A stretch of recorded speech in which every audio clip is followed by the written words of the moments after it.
आज हम स्टार्ट करने वाले हैं डायरेक्ट एंड इनडायरेक्ट स्पीच। बिल्कुल ही बेसिक से स्टार्ट करेंगे ताकि जिन बच्चों को ज़रा भी कुछ भी नहीं आता उनको भी डायरेक्ट इनडायरेक्ट स्पीच देखकर कभी भी घबराहट ना हो। ओके, बिल्कुल बेसिक से स्टार्ट करेंगे। फर्स्ट ऑफ ऑल हम कॉन्सेप्ट समझेंगे कि डायरेक्ट स्पीच और इनडायरेक्ट स्पीच कहते किसको है। अब देखो, डायरेक्ट स्पीच जैसे कि नाम से ही पता चल रहा है कि जो बिल्कुल डायरेक्टली सीधी सीधी वही बात बोल दी गई हो। इनडायरेक्ट जो थोड़ा घुमा फिरा के बोली गई हो, तो वही है। सपोज़ करो कि मेरे भाई ने मुझसे कहा कि मुझे बहुत तेज़ भूख लगी है। अब मुझे यही बात जाकर अपनी मदर को बतानी है, तो मेरे पास 2 तरीके हैं जो इसके थ्रू मैं उनको ये चीज़ कन्वे कर सकती हूँ कि भाई ने मुझसे क्या कहा। तो पहला तरीका है, मैं exactly directly same to same words use कर दूँगी जो कि मेरे भाई ने यूज़ किए थे, और मैं उसे इन्वर्टेड कॉमास में रख दूँगी। मैं बोल दूँगी कि mama my brother said to me I am very hungry. तो मैंने क्या किया, मैंने एग्जैक्ट वही वर्ड्स यूज़ कर दिए जैसे कि भाई ने बोला था कि मुझे भूख लगी है, तो मैंने सेम कहा कि आई एम हंग्री, और मैंने इसको इन्वर्टेड कॉमास में रख दिया। क्यों? क्योंकि मैंने अपने भाई के एग्जैक्ट वर्ड्स यूज़ किए, मैंने उसमें कोई भी चेंजेस नहीं किए, मैंने अपनी तरफ से कुछ भी नहीं ऐड किया। सेकंड तरीका जो हमारा बोलने का है वो है इनडायरेक्ट स्पीच। में बोलूँगी तो वही बात, meaning will be the same, meaning same रहेगी, लेकिन जो मेरे वर्ड्स हैं वो अब मेरे होंगे, मेरे भाई के एग्जैक्ट वर्ड्स मैं यूज़ नहीं करूँगी। जैसे अगर मैं बोलूँगी कि माई brother said that he was hungry, ठीक है। तो डायरेक्ट से इनडायरेक्ट स्पीच में चेंज करते टाइम बहुत सारे रूल्स होते हैं, बहुत सारे चेंजेस हमें करने होते हैं। हम उन रूल्स के अकॉर्डिंग चेंजेस करते हैं। और चलिए फर्स्ट सेंटेंस देखते हैं। जैसे कि फर्स्ट सेंटेंस देखो, मनीषा सेड टू रवि, मनीषा ने रवि से कहा आई एम एंग्री विद यू। अब ये वर्ड्स जो है ये कौन सी स्पीच है, ये डायरेक्ट स्पीच है। क्यों? क्योंकि इन्वर्टेड कॉमास में है। मनीषा ने जो रवि से बोला एग्जैक्ट वही वर्ड्स यहाँ पर यूज़ हुए कि आई am very angry with you. Okay, अब ये सेंटेंस का थोड़ा सा डाइसेक्शन करते हैं हम, और देखो गौर से, क्लियरली पता चल रहा होगा कि सेंटेंस 2 पार्ट्स में डिवाइडेड है। फर्स्ट पार्ट जो इन्वर्टेड कॉमास के पहले वाला पोर्शन है, जो कि मैंने यहाँ रेड से अंडर सर्कल किया हुआ है, और सेकंड पार्ट जो कि इन्वर्टेड कॉमास में है। तो सेंटेंस हमारा डायरेक्ट स्पीच का कोई भी होता है तो वो क्लियरली 2 पार्ट्स में डिवाइडेड होता है। फर्स्ट पोर्शन जो कि मैंने यहाँ पर सर्कल करा हुआ है, जो कि इन्वर्टेड कॉमास से पहले वाला पोर्शन होता है, और सेकंड पार्ट जो कि इन्वर्टेड कॉमास के अंदर पोर्शन होता है। तो जो इन्वर्टेड कॉमास के बाहर वाला पोर्शन होता है, जैसे कि मनीषा सेड टू रवि, यहाँ पे आपको दिख रहा होगा, इस पोर्शन को हम बोलते हैं रिपोर्टिंग स्पीच। क्या बोलते हैं हम इस पोर्शन को? इस पोर्शन को हम बोलते हैं रिपोर्टिंग स्पीच, ठीक है। क्योंकि इसके थ्रू हम मनीषा के वर्ड्स को रिपोर्ट करने वाले हैं ना, तो इधर वाले पोर्शन को हम बोलेंगे रिपोर्टिंग स्पीच। ये चीज़ें याद रखना, फिर आगे जाके जब मैं रिपोर्टिंग स्पीच बोलूँगी तो आपको समझ जाना है कि मैं इन्वर्टेड कॉमास से पहले वाले पोर्शन की बात कर रही हूँ। ओके, अब देखो रिपोर्टिंग स्पीच को ही यहाँ मैंने एक्सपैंड करके लिख लिया, मनीषा सेड टू रवि। ये हमारे डायरेक्ट स्पीच का कौन सा पार्ट था? रिपोर्टिंग स्पीच था। अब हम इसको भी अगर अलग अलग डिवाइड करके देखें तो इसमें कौन कौन सी चीज़ें हैं? एक है हमारा सब्जेक्ट जो कि बोल रहा है, एक है हमारा ऑब्जेक्ट जिससे बोला जा रहा है, और एक हमारा वर्ब यूज़ हुआ है सेड, जो कि हमारा है रिपोर्टिंग वर्ब। ठीक है, ये समझ में आ गया। जिसने बोला वो हमारा सब्जेक्ट है, और जिससे बोल रहा है वो हमारा क्या है? ऑब्जेक्ट। और जो वर्ब यूज़ हो रहा है जैसे सेड हो गया, आस्क्ड हो गया, तो ये सारे हमारे होंगे रिपोर्टिंग वर्ब्स। इतना क्लियर हो गया? एक बार रिवाइज़ कर लेते हैं। डायरेक्ट स्पीच का कोई भी सेंटेंस उठाओ, देखो सपोज़ जैसे यहाँ पर एक एग्जांपल के तौर पे मैंने सेंटेंस लिखा हुआ है, Manisha said to Ravi I am angry with you. Sentence clearly हमें दिख रहा है कि ये 2 पार्ट्स में डिवाइडेड है। जो फर्स्ट पोर्शन है इन्वर्टेड कॉमास से पहले वाला, वो हमारा है मनीषा सेड टू रवि। इस पोर्शन को हम बोलते हैं रिपोर्टिंग स्पीच। और रिपोर्टिंग स्पीच में हमारे कौन कौन से पार्ट्स अवेलेबल होते हैं? सब्जेक्ट होता है, ऑब्जेक्ट होता है, और एक रिपोर्टिंग वर्ब होता है। चेंजेस हमें इस पोर्शन में सिर्फ रिपोर्टिंग वर्ब में चेंजेस करने होते हैं, और वो भी कैसे कैसे करने होते हैं वो सेंटेंसेस के अकॉर्डिंग मैंने यहाँ पर टेबल लिख लिया है। बाद में वीडियो पॉज करके आप लोग इसे नोट कर सकते हैं। Changes in reporting speech reporting speech में क्या क्या चेंज होगा, सब्जेक्ट और ऑब्जेक्ट में तो कुछ भी चेंज नहीं होगा, सिर्फ हम वर्ब में ही चेंज करेंगे। वर्ब में अगर तो हमारा सेंटेंस असर्टिव है, मीन्स नॉर्मल स्टेटमेंट है, नॉर्मल डिक्लेरेटिव सेंटेंस है, तो हम सेड टू अगर यूज़ हो रहा है तो उसकी जगह हम टोल्ड कर देंगे। और इंट्रोगेटिव में अगर आस्क्ड है तो हम क्वेश्चन कर सकते हैं, इंक्वायर्ड कर सकते हैं, ठीक है। इम्पेरेटिव सेंटेंस वो सेंटेंसेस जिनमें हम रिक्वेस्ट करते हैं या ऑर्डर करते हैं या सजेशन कर दे रहे होते हैं, तो फिर सेड की जगह हम सेंटेंस को पहले देखेंगे। अगर तो सेंटेंस में कोई रिक्वेस्ट हो रही होगी तो फिर हम रिक्वेस्टेड का यूज़ कर लेंगे। अगर सेंटेंस में ऑर्डर हो रहा होगा तो हम ऑर्डर्ड का यूज़ कर लेंगे। अगर सेंटेंस में कोई सजेशन दिया जा रहा होगा तो फिर हम सजेस्टेड का यूज़ कर लेंगे। क्लियर, यहाँ तक क्लियर है। अभी हमने सिर्फ इस हाफ पोर्शन के बारे में पढ़ा है। अभी हमने सिर्फ हाफ पोर्शन के बारे में पढ़ा है कि मनीषा सेड टू रवि, ये वाला जो पोर्शन है इसे हम बोलते हैं रिपोर्टिंग स्पीच। ये डिवाइडेड होता है किसमें, सब्जेक्ट में, ऑब्जेक्ट में और रिपोर्टिंग वर्ब में। इस पोर्शन में हमें क्या चेंज करना होता है, सिर्फ रिपोर्टिंग वर्ब को चेंज करना होता है। अगर सेंटेंस असर्टिव से होता है तो फिर हम क्या करते हैं, सेड को टोल्ड में चेंज कर देते हैं। अगर सेंटेंस इंट्रोगेटिव होता है, मीन्स आगे हमसे कोई क्वेश्चन हो रहा होता है, तो फिर हम आस्क्ड को क्वेश्चन या इंक्वायर्ड में चेंज कर देते हैं। अगर सेंटेंस में कोई रिक्वेस्ट, ऑर्डर या सजेशन हो रहा होता है तो उसके अकॉर्डिंगली हम रिक्वेस्टेड, ऑर्डर या फिर सजेस्टेड करते हैं। इतना पोर्शन आई होप आप लोगों को क्लियर हो चुका होगा। अब आ जाते हैं नेक्स्ट पोर्शन पे, यानी कि जो इन्वर्टेड कॉमास वाला पोर्शन है उसे हम क्या बोलेंगे, जो इन्वर्टेड कॉमास वाला पोर्शन है उसे हम बोलते हैं रिपोर्टेड स्पीच, ठीक है। इस पोर्शन को हम क्या बोलेंगे, रिपोर्टेड स्पीच। अब हम इसको भी अलग अलग करके देख लेते हैं। इसमें मोस्टली आपके प्रोनाउंस यूज़ होते हैं, वर्ब यूज़ होते हैं और चेंजेस भी हमें कहाँ करने होते हैं, प्रोनाउंस में चेंजेस करने होते हैं, टेंसेस में चेंजेस करने होते हैं, ठीक है।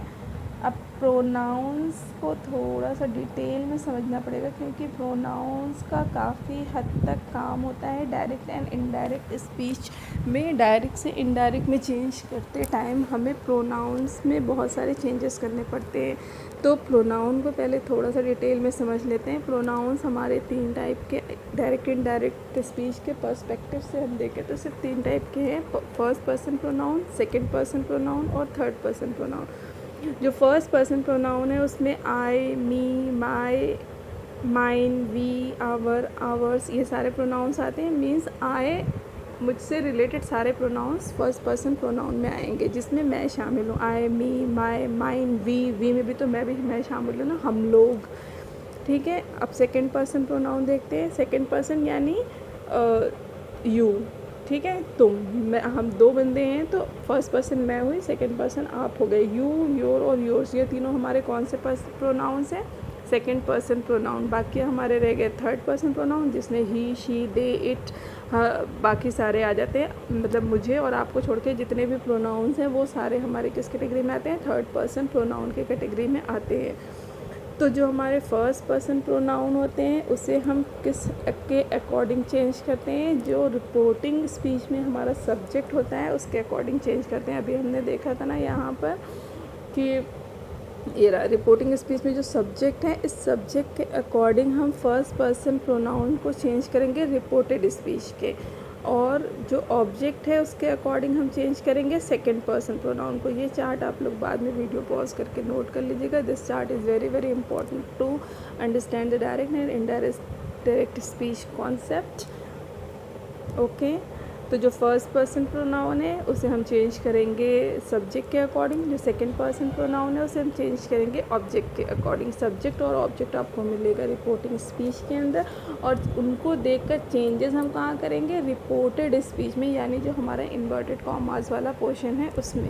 रिपोर्टिंग स्पीच यानी इन्वर्टेड कॉमास से पहले वाले पोर्शन में हम कोई चेंज नहीं करेंगे, only we have to change the reporting verb.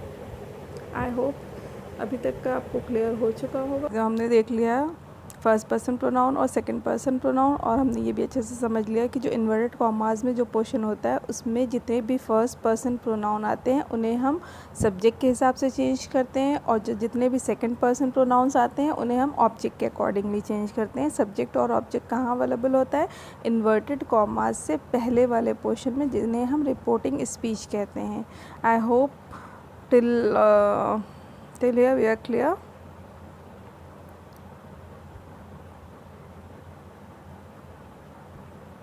Okay, ये तो हो गए हमारे प्रोनाउंस में चेंजेस। प्रोनाउंस में चेंजेस के अलावा हमें टेंसेस में चेंजेस करने होते हैं। टेंसेस को हम कैसे चेंज करते हैं उसके लिए मैंने यहाँ पर एक पूरा बेहतरीन सा चार्ट बना दिया है और इस चार्ट को आप बाद में नोट डाउन कर सकते हैं। तो टेंसेस जो हमारा सिंपल प्रेजेंट होता है उसे हम सिंपल पास्ट में चेंज करते हैं। सिंपल प्रेजेंट का मतलब जो हमारी वर्ब की फ़र्स्ट फॉर्म यूज़ हो रही है उसे हम सिंपल पास्ट में चेंज करेंगे, यानी सिंपली सेकंड फॉर्म यूज़ कर देंगे। प्रेजेंट कॉन्टिन्यूस को हम चेंज करते हैं पास्ट कॉन्टिन्यूस में। प्रेजेंट कॉन्टिन्यूस मींस जो हमारा स्ट्रक्चर होता है ना, इज एम आर के साथ वर्ब की आईएनजी फॉर्म, उसको हम चेंज करते टाइम वॉज या वर कर देंगे, आईएनजी फॉर्म वैसे ही रहेगी।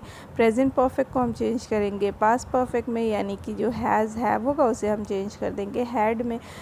प्रेजेंट परफेक्ट कॉन्टिन्यूस को भी हम चेंज करेंगे पास्ट परफेक्ट कॉन्टिन्यूस में, वही सेम चीज़ हैज़ हैव को हम चेंज कर देंगे हैड में, बाकी सारा वैसे ही होगा। सिंपल पास्ट को हम चेंज करेंगे पास्ट परफेक्ट में, ये थोड़ा सा कॉम्प्लिकेटेड होता है। सिंपल पास्ट यानी वर्ब की सेकंड फॉर्म को हम चेंज करेंगे पास्ट परफेक्ट में, यानी हैड प्लस वर्ब की थर्ड फॉर्म।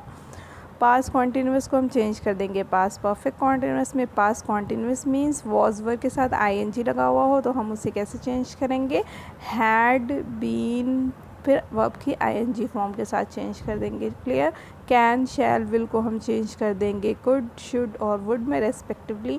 हैज़ हैव को हम चेंज कर देंगे हैड में, मे को हम चेंज कर देंगे माइट में। अगर इसमें कुछ छूट गया होगा तो मैं हो सकता है एंड तक फिर से ऐड कर दूँगी, आप वहाँ से देख लीजिएगा या फिर आप मुझे रिमाइंड करा दीजिएगा, ठीक है। उसके अलावा कुछ चेंजेस और हम करते हैं जो कि हमारे टाइम एक्सप्रेसिंग वर्ड्स होते हैं, जैसे कि टुडे, क्योंकि रिपोर्टिंग स्पीच को जब हम इनडायरेक्ट स्पीच में चेंज करते हैं ना तो फिर वो क्या हो जाता है, उसे हम उस टाइम पे नहीं बता रहे होते, हम बाद में बता रहे होते तो वो समहाउ पास्ट हो जाता है। तो इसलिए हम सारे जो प्रेजेंट टाइम मेंशन करने वाले वर्ड्स होते हैं उन्हें पास्ट में चेंज करते हैं। जैसे टुडे को हम चेंज कर देंगे दैट डे, नाउ को हम चेंज कर देंगे देन, टू नाइट को दैट नाइट, अगो को बिफोर, येस्टरडे को द डे बिफोर में, लास्ट नाइट को द प्रीवियस नाइट में, लास्ट वीक को the week before, next year को द फॉलोइंग ईयर, टुमारो को द नेक्स्ट डे में, हेयर को देयर में, दिस को दैट में और दीज को दोज में। ये सारे चेंजेस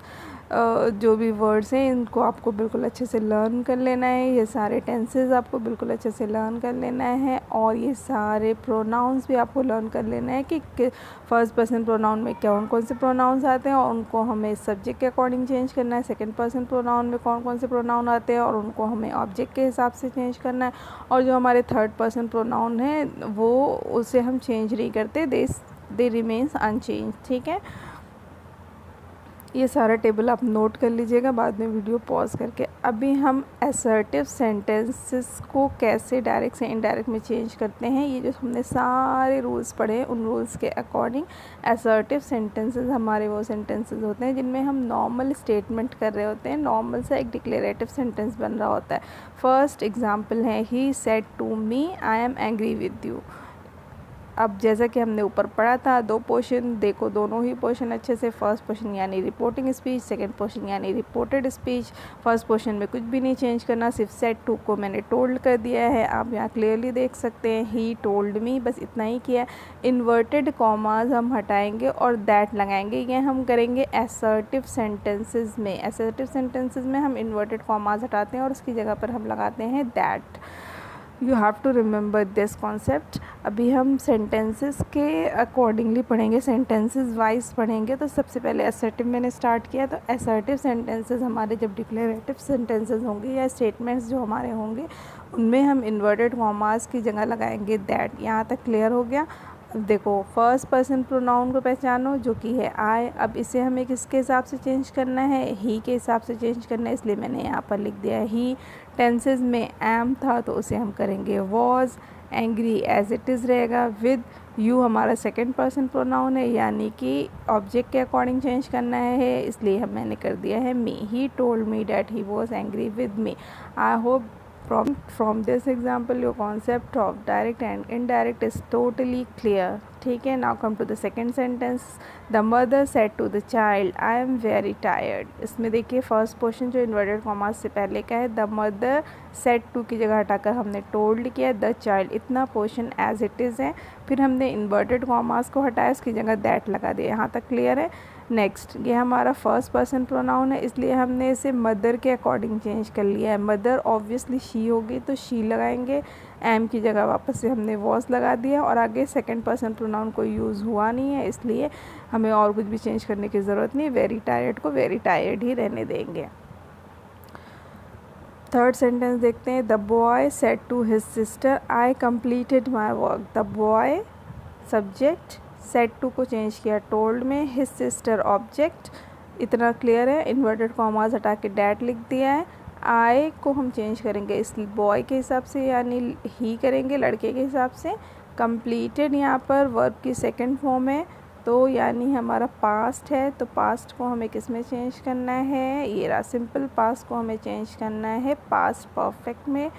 पास्ट परफेक्ट का क्या स्ट्रक्चर है, हैड और वर्ब की थर्ड फॉर्म जो कि कंप्लीटेड ही होगी। He, the boy told his sister that he had completed. अब माई भी हमारा फर्स्ट पर्सन प्रोनाउन है, इसलिए बॉय के हिसाब से ही चेंज होगा, his work. Here are some practice questions. You have to answer all these in the comment section.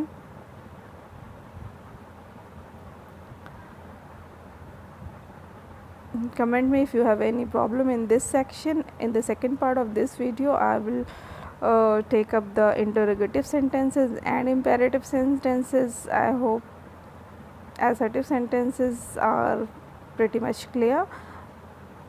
अगर इसमें आपको कोई भी प्रॉब्लम है तो आप मुझे कमेंट कर सकते हैं, और ये प्रैक्टिस क्वेश्चंस को ज़रूर से सॉल्व करके कमेंट्स में मुझे इसका आंसर दीजिए, मैं देखूंगी। और अगर वीडियो में कोई भी चेंजेस चाहिए या फिर आपको किसी भी टॉपिक पे वीडियो चाहिए, कोई कॉन्सेप्ट ग्रामर का आपको क्लियर नहीं है, तो फिर सजेशन के लिए आप मुझे सजेशन दे सकते हैं कि मैं किस पे वीडियोस बनाऊं। Thank you so much. Next part will be about the interrogative and imperative sentences. Thank you so much. Have a good day.